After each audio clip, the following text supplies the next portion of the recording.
بسم اللہ الرحمن الرحیم۔ گرین پاکستان پروگرام محکمہ تحفظ جنگلیات و پارک پنجاب کے تحت جہاں صوبہ میں جنگلیات کے تحفظ و فروغ کے لیے موجودہ وسائل کی بہتری کے ضمن میں مختلف ترقیاتی کاموں پر کام جاری ہے، وہیں عصر حاضر کے تقاضوں سے ہم آہنگ جدید طور طریقوں سے وائلڈ لائف مینجمنٹ کی تعلیم و تربیت کے فروغ کے متعدد پروگرام پر بھی عمل درآمد کیا جا رہا ہے، اور اسی تناظر اور تسلسل میں project director green Pakistan programme Mudassar Hassan نے جانوروں کے عالمی دن کے موقع پر پروٹیکٹڈ ایریا مینجمنٹ کے موضوع پر لاہور کے ایک نجی ہوٹل میں ایک روزہ تربیتی ورکشاپ کا انعقاد کروایا۔ Very warm welcome to all of you on one-day workshop in protected area management organized under Green Pakistan program on the eve of World Animal Day. جس میں پنجاب یونیورسٹی اور گورنمنٹ کالج یونیورسٹی کے طلباء و طالبات اور وائلڈ لائف افسران کی کثیر تعداد نے شرکت کی، جبکہ ریسورس پرسنز ماہرین جنگلی حیات میں شعبہ زوالوجی یونیورسٹی آف پنجاب کے پروفیسر ڈاکٹر ذوالفقار علی، گورنمنٹ کالج یونیورسٹی کے پروفیسر ڈاکٹر عاطف یعقوب، اسسٹنٹ پروفیسر ڈاکٹر ریحان الحق، chairman Pakistan wildlife foundation اسلام آباد ڈاکٹر وسیم احمد خان، سابق ڈائریکٹر وائلڈ لائف ڈاکٹر زاہد اقبال بٹی اور نیسپاک کے GIS اسپیشلسٹ عثمان احمد شامل تھے۔ ڈائریکٹر جنگلی حیات و پارک پنجاب مبین الہی اور member Punjab planning and development board Aslam Javed, سابق اعزازی گیم وارڈن پنجاب بدر منیر اور مطلوب احمد دورانی نے بھی اس ورکشاپ میں خصوصی طور پر شرکت کی۔ ورکشاپ کا باقاعدہ آغاز تلاوت کلام پاک سے ہوا۔ والحمد للہ رب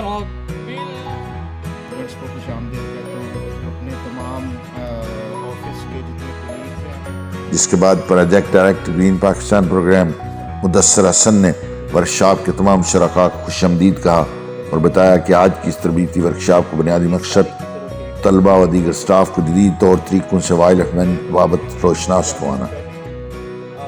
گرین پاکستان پروگرام کے مختلف منصوبوں کے تحت محکمہ کو جدید خطوط پر استوار کیا جا رہا ہے۔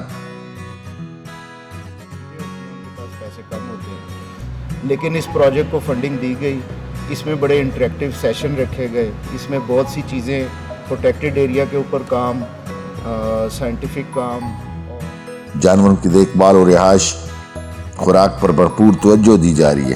اس پروگرام میں جانوروں کی خوراک اور شجرکاری پر کثیر فنڈنگ رکھی گئی ہے۔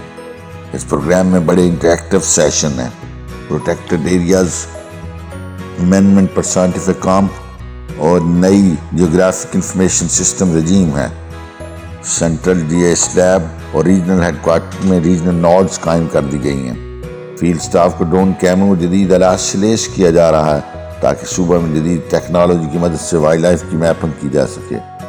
شرکاء ورکشاپ سے خطاب کرتے ہوئے ڈائریکٹر جنرل جنگلی حیات و پارک پنجاب مبین الہی نے کہا کہ ہم جانوروں کی فلاح و بہبود کے لیے بھرپور کوشاں ہیں اور تاریخ میں پہلی بار جانوروں کی دیکھ بھال کے ایسے قوانین وضع کیے جا رہے ہیں جس سے ان کے تحفظ کا کلی طور پر منظر بدلنے والا ہے۔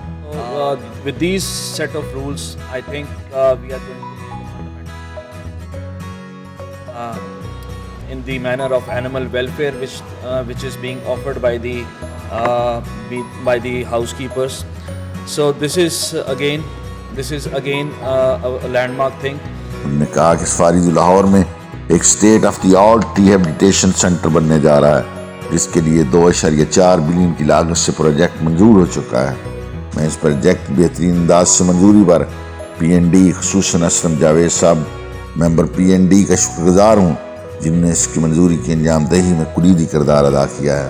I would like to thank Planning and Development Board for that, and Javed Aslam Saab also played his very pivotal role in that thing, and I would like to thank him for that. جانوروں کے rehabilitation centre کے حوالے سے یہ game changer منصوبہ ہے جو نہ صرف پنجاب بلکہ تمام ملک کے لیے سینٹر آف ایکسیلنس ہے۔ میں اس سہولت کے قیام میں اکیڈمیا کے ایک بڑے کردار کو بھی دیکھ رہا ہوں جس کے لیے ہمیں ڈاکٹر ذوالفقار جیسے ماہرین کی اشد ضرورت ہے، لہٰذا میری گزارش ہے کہ ڈاکٹر صاحب اس سلسلہ میں ہمیں اپنی بھرپور ٹیکنیکل معاونت فراہم کریں گے۔ Career opportunities in terms of biodiversity, specialization, habitat management and rewilding. These are the three main thematic areas in which I would request, taking this opportunity and addressing the youth here today, that I would request you focus on these three thematic areas. انہوں نے طلباء کو تاکید کی کہ وہ biodiversity specialisation, habitat management اور ری وائلڈنگ کی تعلیم و تحقیق کی جانب بھی خصوصی توجہ دیں تاکہ مستقبل میں جنگلیات کو درپیش چیلنجز سے بآسن نمٹا جا سکے۔ ممبر PND اسلم جاوید نے شرکاء سے خطاب کرتے ہوئے کہا کہ ہمیں اپنے طلباء کو جنگلیات کی اہمیت و افادیت کی آگاہی دینا ہے۔ But I would like to point out some macro issues. In fact, the importance of animals should be introduced in the school syllabus. There are a lot of misconceptions. We think that vulture is a very useless animal. جس کے لیے ہمیں school کے نصاب میں جنگلی جانوروں کی اہمیت پر مبنی مضامین شامل کرنا ہوں گے، کیونکہ ہمارے ہاں تو کچھ لوگ گدھ اور الو کو بیکار تخلیق خیال کرتے ہیں، حالانکہ ایسا ہرگز نہیں۔ ان پرندوں کی بے حد ماحولیاتی اہمیت ہے، اس لیے بچوں میں جنگلی جانوروں پرندوں کے بارے میں محبت پیدا کرنے کے لیے انہیں تعلیم و آگاہی دینا آج وقت کی اہم ضرورت ہے۔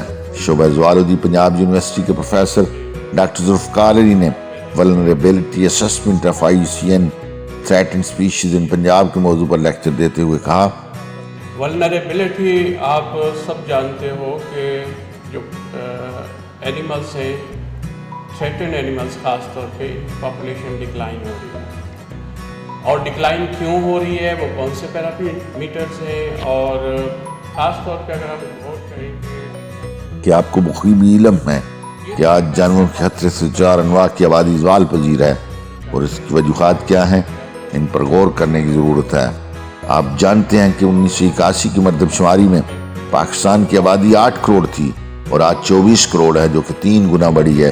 اس کی وجہ سے خوراک و دیگر انسانی ضروریات کے لیے صنعتی اور شہری آبادیوں کے پھیلاؤ کے ساتھ ساتھ زراعت میں توسیع ہوئی ہے، جس کی وجہ سے جنگل کاٹے گئے، ویرانے کھیت میں بدل گئے، جس سے جانوروں اور پرندوں کے مساکن سکڑتے چلے گئے اور مسکن کے ٹکڑوں میں بدل جانے سے آبادی زوال پذیر ہوئی۔ یوں international union for conservation of nature کے مطابق اگر جانوروں کی آبادی آخری 10 سال میں 50% زوال پذیر ہو جاتی ہے تو اسے ولنریبل، 70% انڈینجرڈ اور 90% کریٹیکل انڈینجرڈ تصور کیا جائے گا۔ اس موقع پر خصوصی طور پر نیسپاک کے لیے یہ اسپیشلسٹ عثمان احمد نے ولنریبلٹی کو میپ کرنے کے مختلف طریقے ڈائیگرام کی مدد سے طلباء کو سمجھائے۔ جس کے اندر سے اگر ولنریبلٹی کوانٹیفائی کرنی ہے تو میں ایکسپوجر کو کوانٹیفائی کر لوں، سینسٹیوٹی کو کر لوں اور اس اڈیپٹیو کیپیسٹی کر لوں، تو اس ایکویشن کے تھرو میں اس کی ولنریبلٹی کو میپ کر سکتا ہوں، اس کو کوانٹیفائی کر سکتا ہوں۔ گورنمنٹ کالج یونیورسٹی شعبہ زوالوجی پروفیسر ڈاکٹر عاطف یعقوب نے گریٹ اور اسمال لو دم آل کے موضوع پر لیکچر دیتے ہوئے کہا کہ ہم چند بڑے جانوروں اور اہم پرندوں کے حوالے سے لوگوں کو آگاہی و تعلیم تو دے رہے ہیں، تاہم بعض جانوروں اور پرندوں کو عرصہ دراز سے نظر انداز کرتے چلے آ رہے ہیں۔ big or small, love them all. So ہمارا جو فوکس ہے وہ تھوڑا سا ہم نے بگ اینیملس پہ کافی فوکس رکھا، میملس پہ، برڈس پہ کافی فوکس رکھا، لیکن تھوڑا سا ہمارا کچھ اینیمل اسپیشیز ابھی تک اگنور ہے، جس میں مالیہ، پرندے، خزندے اور ایمفیبین شامل ہیں، جو ہمارے ایکو سسٹم کے لیے نہایت ضروری ہیں۔ لہذا ہمیں بلا تفریق ان تمام جانوروں، پرندوں اور خزندوں کی بقا کے لیے کام کرنا چاہیے تاکہ ماحول میں توازن برقرار رہے۔ ڈاکٹر زاہد اقبال بٹی، سابق ڈپٹی ڈائریکٹر وائلڈ لائف، نے اپنے لیکچر کے دوران ورلڈ اینیمل ڈے کے حوالے سے بتایا کہ اللہ عز و جل خوبصورت ہے اور خوبصورتی کو پسند فرماتا ہے۔ اللہ پاک نے مادر وطن کو مختلف طرح کے خوبصورت مساکن مہیا کر رکھے ہیں، جن میں جنگل، دریا، صحرا، پہاڑ، ندی نالے، چشمے، آبشاریں، آبگاہیں اور آبگینے شامل ہیں، جہاں انواع و اقسام کی نادر و نایاب جنگلی حیات پائی جاتی ہے۔ تاہم مساکن کی تباہی کی وجہ سے آج پاکستان میں مختلف جنگلی جانوروں پرندوں کی آبادی زوال پذیر ہے۔ اور اپنی وائلڈ لائف کو نہیں بچائیں گے تو اس کا نقصان ہمیں ہی ہوگا۔ سابق آزادی کے ایوان پنجاب بدر منیر نے کہا کہ اگر ہم نے اپنی وائلڈ لائف کو محفوظ نہ کیا تو زبردست ماحولیاتی بگاڑ پیدا ہوگا، ہم قطعاً محفوظ نہیں رہیں گے۔ اس موقع پر بدر منیر صاحب پیشکش فیزن ٹیل جیکانا پر مبنی ویڈیو طلبات کو دکھائی گئی، جسے بہت سراہا گیا۔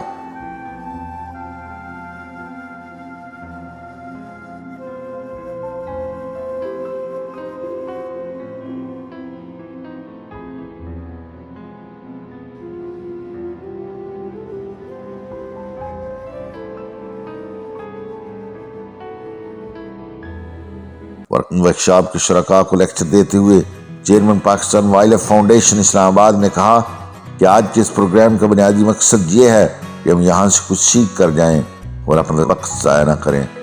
میری کوئی 30 سال میری زندگی کے گزر گئے ہیں جنگلوں پہاڑوں پہ وائلڈ لائف کا سروے کرتے ہوئے، تو ہمارے پاس جو ریفرنس ہیں، آپ سب زوالوجی کے اسٹوڈنٹ ہیں۔ انہوں نے کہا میں نے اپنے 30 سالہ وائلڈ لائف کیریئر میں وائلڈ لائف سروے کے حوالوں سے پہاڑوں اور جنگلوں میں کام کیا، لیکن آج تلک ماسوائے ٹی جے رابرٹس، بریجٹ ڈیمنڈ اور نظام آباد ڈاکٹر محمد شریف خان کسی کا تیار کردہ وائلڈ لائف ڈسٹریبیوشن میپ نہیں دیکھا۔ لہذا ضرورت اس امر کی ہے کہ ہمیں اپنے فیلڈ تجربات و مشاہدات کو طلبہ و دیگر تشنگان علم و تحقیق کی رہنمائی کے لیے باضابطہ مرتب کرنا چاہیے۔ یہاں یہ امر بھی قابل ذکر ہے، طلبہ طالبات نے ورکشاپ کے تمام سیشنز میں بے حد دلچسپی کا مظاہرہ کیا۔ پروگرام کے اختتام پر project director green Pakistan programme Mudassar Hassan نے تمام ماہرین جنگلیات ریسورس پرسن کو ورکشاپ میں شرکت پر یادگاری سوینئرز پیش کیے اور ورکشاپ میں حصہ لینے والے تمام طلبہ و طالبات اور وائلڈ لائف سٹاف میں سرٹیفکیٹس تقسیم کیے۔ یاد رہے، طلباء اور دیگر تشنگان علم و تحقیق کے لیے ایسے تربیتی پروگرامز، ورکشاپس، سیمینارز اور سمپوزیمز ان میں موجود علمی صلاحیتوں کو مزید جلا بخشنے میں معاون ثابت ہوتے ہیں۔ آپ کا تعاون تحفظ جنگلیات میں معاون، شعبہ نشر و اشاعت، محکمہ تحفظ جنگلیات و پاس پنجاب۔